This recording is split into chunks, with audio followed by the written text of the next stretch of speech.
After a great start to the World Series in Game 1, the Braves will look to keep the momentum going in Game 2 with their ace, Max Fried, on the mound. We'll talk about all of that, the keys for winning for the Braves in Game 2 and the pitching matchups, give you my X factor as well as my prediction for Game 2. We'll cover all of that on this Game 2 preview episode from Locked On Braves. So let's get into it.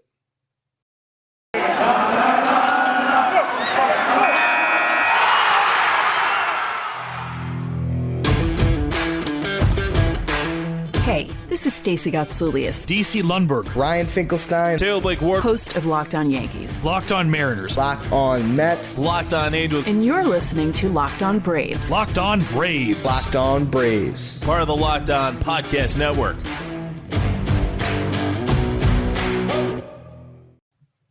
Hey, and welcome back to Locked On Braves, brought to you by the Locked On Podcast Network, where we talk about your favorite teams every day.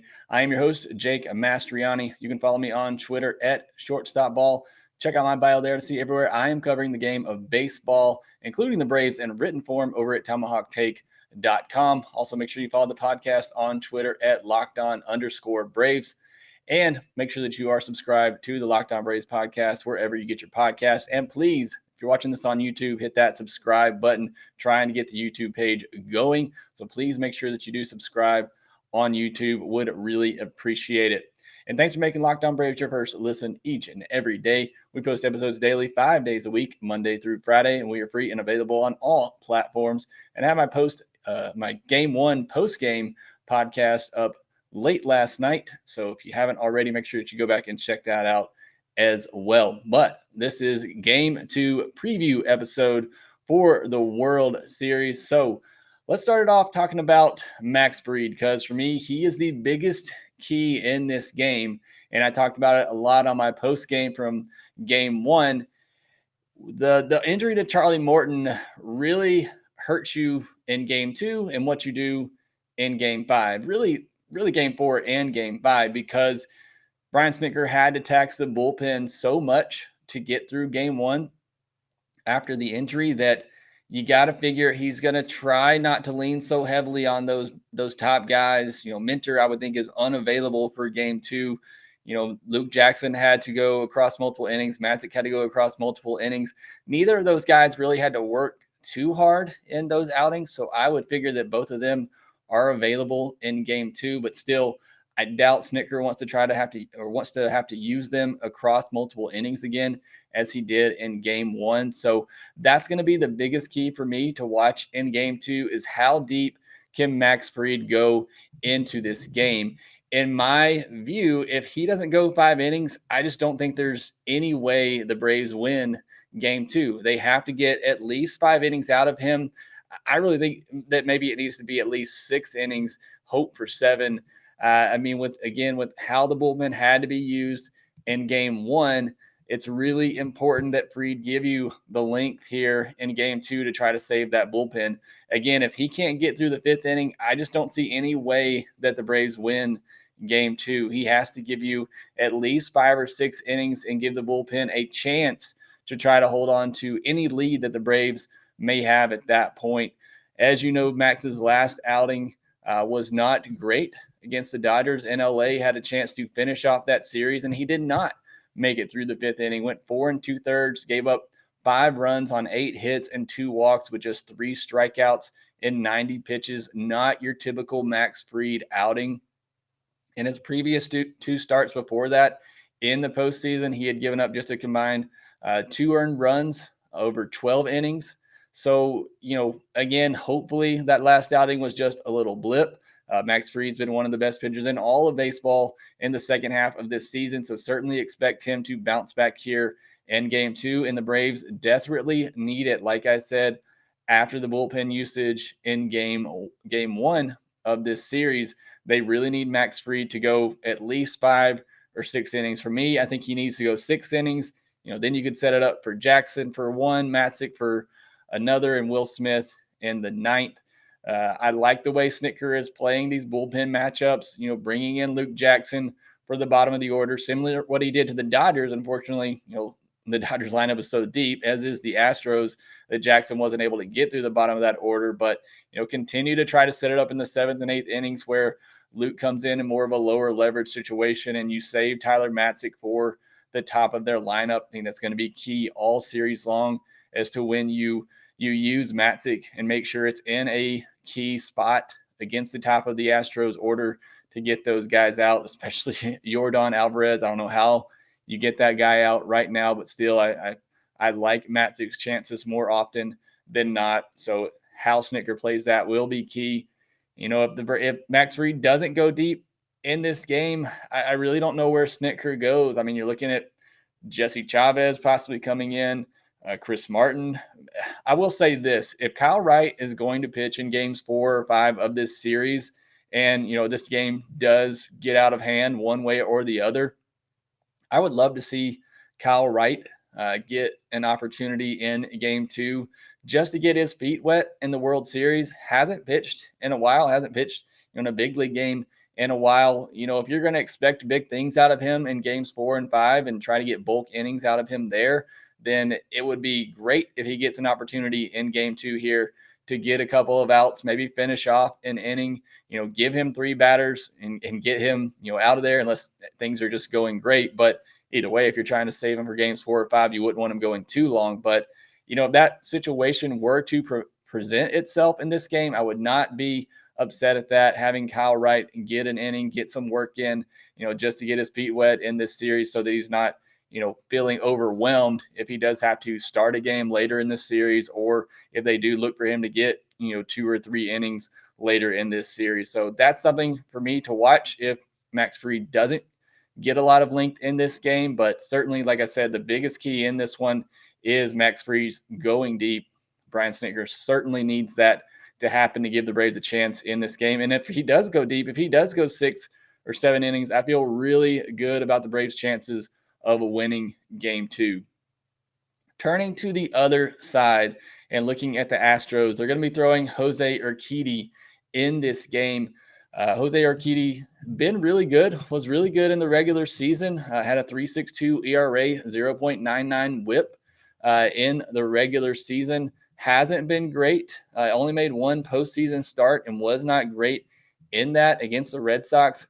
He went just an inning and 2/3, gave up 6 runs, 5 earned on 5 hits and 2 walks with just 1 strikeout. So not great stuff from him in the postseason. Again, just that 1 start.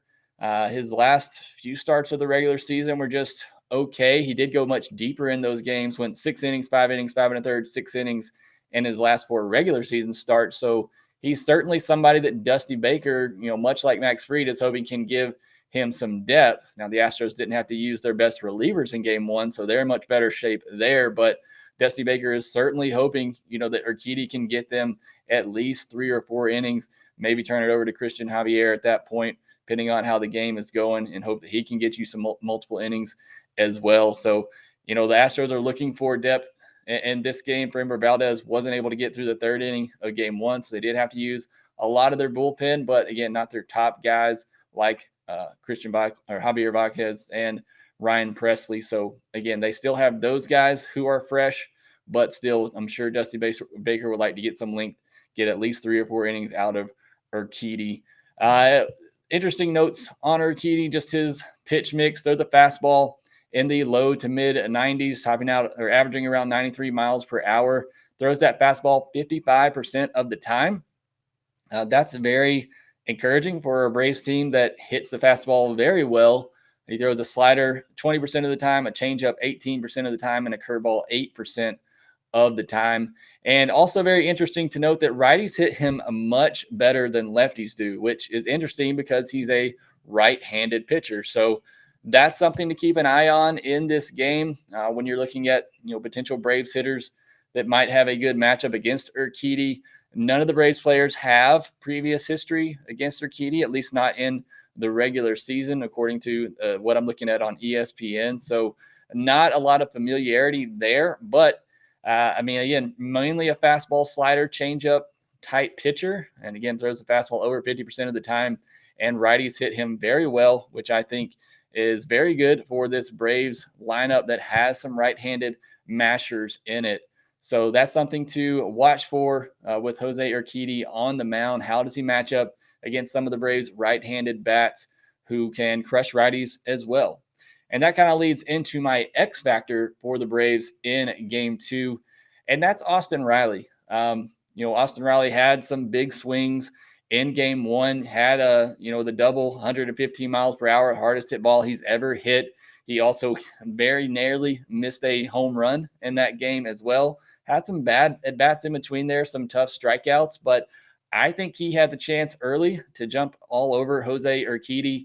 Again, throws the fastball 55% of the time. Austin Riley crushes fastballs, and Austin Riley hits righties very well too. I mean, his splits are pretty even throughout his career, but he typically does hit righties better than lefties, and you're facing a pitcher who's right-handed who righties hit him better than lefties do. So I think Riley is somebody to keep an eye on in this game, especially early on, coming up with a big hit. I think Adam Duvall is another right-handed bat. Typically somebody that you bring in to face lefties, but for whatever reason, this year he's been great against right-handed pitchers. So that's another player, another right-handed batter to watch against Urquidy. Again, Urquidy struggles against the righty. So those are the two guys that I'll be watching for the Braves offense, especially early on while Urquidy is out there. I don't know how long Urquidy will actually go in this game. Again, I think Dusty Baker would love to get at least 3, maybe 4 innings, but he'll definitely ride him as long as he's effective. But got to think the moment that the Braves put some pressure on him, they'll start the bullpen going. Don't want to go down 2-0 in this series, lose both games at home. So it's really kind of a pressure game for the Astros. I think Baker will manage it a little bit that way and won't allow Urquidy to get into much trouble, especially after how his other postseason start went for the Astros. So that's, again, something else to keep an eye on there. But I think Austin Riley, Adam Duvall have a chance early in this game to really do some damage. And I'm really hoping that Ozzie Albies gets moved down in the lineup here, especially with a righty up, a righty on the mound. Move Ozzie down to the 5th spot. I mean, for me, I'd go Soler, Freeman, Rosario, Duvall, or Riley, Ozzie, and then Duvall.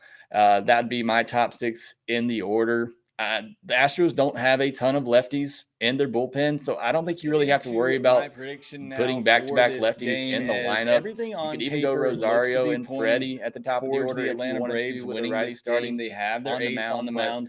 Ozzie has Max just come Fried up with going up against Jose Urquidy, who has struggled a little bit as of late and struggles against right-handed hitters, and the Braves have a lot of good right-handed hitters up and down their lineup. So everything's pointing towards the Braves winning this game, which is kind of why I'm going to go the other way, because that's just the way baseball seems to work a lot of times. And I really don't see the Astros going down 2-0 in their home ballpark. Certainly would like to see it happen, but I'm going to go the Astros with a 7-5 win in this game. I think Max Fried does struggle to go more than 5 innings in this one. I think that Astros lineup is just really tough to get through, and I think they'll battle Max Fried in this one, drive up his pitch count. I think the Braves will have to go to that bullpen a little bit earlier than they want to, and I think the Astros will be able to do some damage late in the game this time around, get a comeback win, and win 7-5 to even up this series.